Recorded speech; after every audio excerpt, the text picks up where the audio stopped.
വെറും പണം പണം എന്നുള്ള രീതിയിൽ മാത്രം പോകുമ്പോൾ ടെൻഷനും കൂടുകയാണ് ചെയ്യുന്നത്. അപ്പോൾ ടെൻഷൻ കൂടുമ്പോൾ മനസ്സിനെ ശരീരത്തെ സ്വാധീനിക്കും എന്നുള്ള ഒരു ഒരു സംഭവം ഓർക്കുകയാണ്.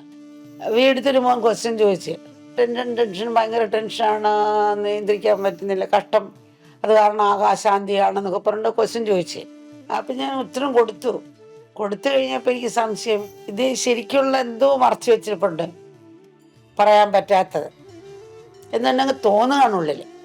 അപ്പം അദ്ദേഹത്തെ അമ്മ അടുത്ത് വിളിപ്പിച്ച് അടിസ്ഥാനമായ പ്രശ്നം ഇതല്ല. അപ്പോഴാണ് പറഞ്ഞത്, പുതിയതായിട്ട് തുടങ്ങിയിട്ടുണ്ട് ഷെയർ മാർക്കറ്റ്, അതിലിങ്ങനെ നോക്കിക്കൊണ്ട് ഇരിക്കുകയാണ് ഫുൾ സമയം. ഇപ്പം ചെറുപ്പക്കാർക്ക് ഇപ്പോൾ കുറേ തുടങ്ങിയിരിക്കുകയാണ് ഇപ്പം ഈ ഒരു കാര്യം. ഇപ്പം ഈ മോൻ അത് പബ്ലിക്ക് ചോദിച്ചില്ല. ഇതാണ് അടിസ്ഥാനം. ടെൻഷനില്ല മനുഷ്യൻ ജീവിക്കാൻ പറ്റത്തില്ല. ഏതൊരു കാര്യത്തിലും ടെൻഷൻ ഉണ്ടാകും.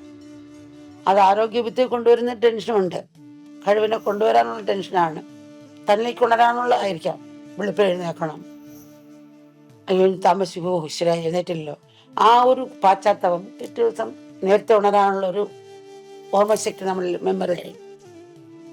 അതുപോലെ സ്കൂളിലെ മത്സരം വയ്ക്കുന്ന ആരോഗ്യ ബുദ്ധി ഉണർത്താൻ വേണ്ടിയാണ്. സ്കൂളിൽ കളിയൊക്കെ വയ്ക്കുമല്ലോ, അപ്പോൾ ഫസ്റ്റ് പ്രൈസ് മേടിക്കണം എന്ന് വയ്ക്കുമ്പോൾ കുറച്ച് ടെൻഷൻ വരും കിട്ടാൻ വേണ്ടി. അല്ലെങ്കിൽ തോറ്റു പോകുമോ, അല്ലെങ്കിൽ പാടുമ്പോഴോ വരയ്ക്കുമ്പോഴോ ഒക്കെ ഒരു ടെൻഷൻ ഉണ്ടാകും. പക്ഷെ അതിൽ കഴിവിനെ ഉണർത്തി കൊണ്ടുവരാൻ സഹായിക്കുന്നു.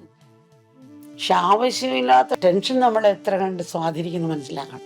ഒരു ഭാഗം ഫോണകത്ത് നോക്കി ഇത് കാണുന്നു, ഒരു ഭാഗം ഷെയർ മാർക്കറ്റ് പൈസ ഇട്ടിട്ട് വെളിയിലൊക്കെ പോയാൽ ഇങ്ങനെ ജോലി ചെയ്യാതെ തന്നെ മുറിക്കകത്തിരുന്ന് എത്ര രൂപ മണിക്കൂർ എന്നിട്ട് ഇങ്ങനെ നോക്കിക്കൊണ്ടിരിക്കുക ഷെയർ മാർക്കറ്റിൽ.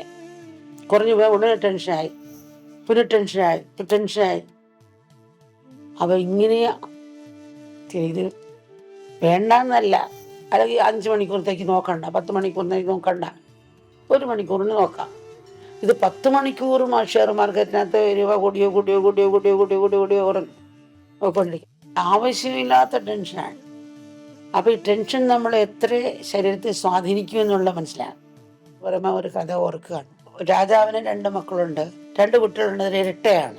അപ്പോൾ ഇതിൽ ആരെയാണ് രാജ്യം ഏൽപ്പിക്കേണ്ടതെന്ന് രാജാവ് ചിന്തിക്കുകയാണ്. രാജ്യത്തെ സ്നേഹിക്കുന്നവനും ശ്രദ്ധയുള്ളവനും വേഗമുള്ളവനും ആയിരിക്കണമല്ലോ. അപ്പം ആരായിരിക്കണം?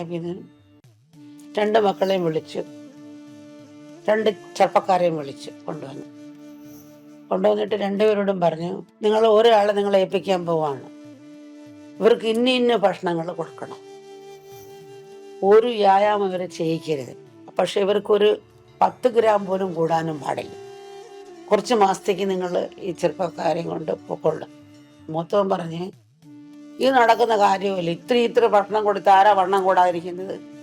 ഇത്ര മാസം ആകുമ്പോഴത്തേക്ക് ഇവർ ഭയങ്കര ഇരട്ടി വണ്ണമാകും, അത് നടക്കുന്ന കാര്യമല്ല, എന്നെക്കൊണ്ട് പറ്റത്തില്ല എന്ന് വേണ്ട. അല്ലെ ഇരട്ടയിൽ മൂത്ത പയ്യൻ 5 മിനിറ്റ് മുമ്പുള്ള ആൾ മാറി. ആ 5 മിനിറ്റ് കഴിഞ്ഞ് എണീച്ച് ചെറുപ്പക്കാരനെയും കൊണ്ടുപോയിട്ട് ഇദ്ദേഹം ഒരു മുറിയിൽ കയറ്റി ഭക്ഷണം കൊടുത്തുകൊണ്ടേയിരുന്നു. അപ്പോൾ രാജാവ് പറഞ്ഞ മാസങ്ങൾ കഴിഞ്ഞ് ആളെ ഇറങ്ങിക്കൊണ്ട് വന്നപ്പോൾ 1 ഗ്രാം പോലും ആളിന് കൂടിയിട്ടില്ല. എന്താ ഇതിൻ്റെ രഹസ്യം? ഈ പയ്യനെ ആ മുറിക്കകത്ത് കയറ്റി കഴിഞ്ഞ് ചെവിയിലൊരു 1-2 വാക്ക് സംസാരിച്ചതിന് അടുത്ത മുറിയിലൊരു സിംഹമുണ്ട്, അതിനെ പൂട്ടിയിട്ടില്ല. പക്ഷെ അത് സാധാരണ പുറത്തോട്ടിറങ്ങാറില്ല, സാധാരണ അത് പുറത്തോട്ടിറങ്ങാറുള്ള മുറിയിൽ തന്നെയാണ്, പക്ഷെ മുറി പൂട്ടിയിട്ടില്ല. എന്നാൽ നീ ശ്രദ്ധ നിനക്കുണ്ടാകണം എന്ന രീതി ചെവി പറഞ്ഞു. രാജപുത്രൻ്റെ ആജ്ഞയല്ലേ, അപ്പോൾ അവിടെ താമസിച്ചേ പറ്റുള്ളൂ. ഇത് ചെവി പറഞ്ഞു കൊടുത്തിട്ടില്ല, ഭക്ഷണം കൊണ്ടുകൊണ്ടിരിക്കുന്നത്. ഓരോ ദിവസവും മുറിക്കകത്ത് കിടക്കാൻ പറ്റുന്നില്ല. കിടക്കുമ്പോൾ ഈ സിംഹം ചാടി വരുമോ, ആ മുറി പൂട്ടിയിരുന്നല്ലേ പറഞ്ഞത്, സിംഹം വരുമോ, എന്നെ പിടിക്കുമോ, ടെൻഷൻ കൂടി. അങ്ങനെ അസിഡിറ്റി അങ്ങനെയുള്ള അസുഖങ്ങൾ പലതും കൂടി കഴിക്കുന്നത് അതുപോലെ തന്നെ അങ്ങ് വയറ്റിൽ നിന്ന് പുറത്തോട്ട് പോകും. ഇറങ്ങി വന്നപ്പോൾ 8നേക്കാളും വണ്ണം കുറഞ്ഞിരുന്നല്ലാതെ ഒരു ഗ്രാഫ് പോലും കൂടിയില്ല. എന്തുകൊണ്ട് കൂടിയില്ല എന്ന് സദസ്സർ വിളിച്ച് ചോദിച്ചപ്പോൾ ഇതാണ് സംഭവം എന്ന് പറഞ്ഞു.